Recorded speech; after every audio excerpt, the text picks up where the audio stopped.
मित्रों, एक दक्षिणी शहर के पास भगवान शिव का एक मंदिर था।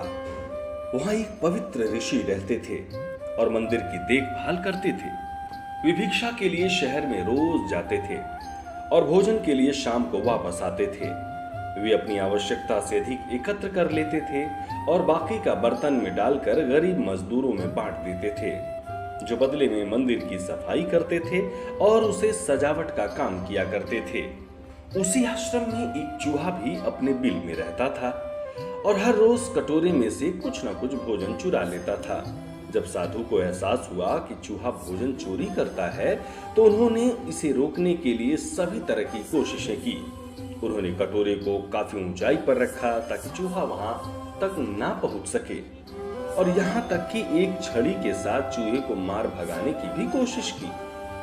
लेकिन चूहा किसी भी तरह कटोरे तक पहुंचने का रास्ता ढूंढ लेता और कुछ भोजन चुरा लेता।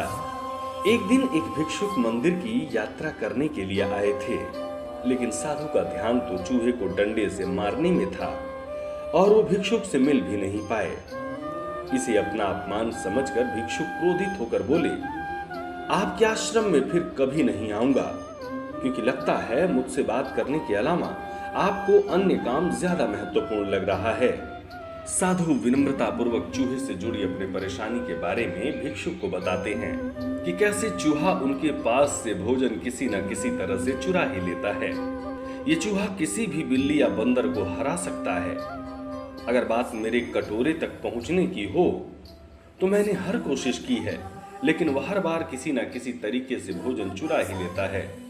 भिक्षुक ने साधु की परेशानियों को समझा और सलाह दी, चूहे में इतनी शक्ति, आत्मविश्वास और चंचलता के पीछे अवश्य ही कुछ न कुछ कारण होगा। मुझे यकीन है कि इसने बहुत सारा भोजन जमा कर रखा होगा और यही कारण है कि चूहा अपने आप को बड़ा महसूस करता है और इसी से उसे ऊंचा कूदने की शक्ति मिलती है। चूहा जानता है कि उसके पास कुछ खोने के लिए नहीं है, इसलिए वो डरता नहीं है। इस प्रकार साधु और भिक्षुक निष्कर्ष निकालते हैं कि अगर वे चूहे के बिल तक पहुंचने में सफल होते हैं तो वे चूहे के भोजन के भंडार तक पहुंचने में सक्षम हो जाएंगे। उन्होंने फैसला किया कि अगली सुबह वो चूहे का पीछा करेंगे और उसके बिल तक पहुंच जाएंगे।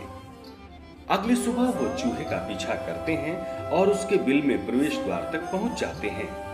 जब वो खुदाई शुरू करते हैं तो देखते हैं कि चूहे ने अनाज का एक विशाल भंडार बना रखा है। फौरन ही साधु ने सारा चुराया गया भोजन एकत्र करके मंदिर में लिवा ले जाते हैं। वापस आने पर अपना सारा अनाज गायब देख चूहा बहुत दुखी हुआ और उसे इस बात से गहरा झटका लगा कि उसने सारा आत्मविश्वास खो दिया। अब चूहे के पास भोजन का भंडार नहीं था। फिर भी उसने फैसला किया कि वो फिर से रात को कटोरे से भोजन चुराएगा। लेकिन जब उसने कटोरे तक पहुंचने की कोशिश की तब वो धड़ाम से नीचे गिर गया और उसे ये एहसास हुआ कि अब ना तो उसके पास शक्ति है और ना ही आत्मविश्वास। उसी समय साधु ने भी छड़ी से उस पर हमला किया। किसी तरह चूहे ने अपनी जान बचाई और भागने में कामयाब रहा और फिर वापस मंदिर कभी नहीं आया।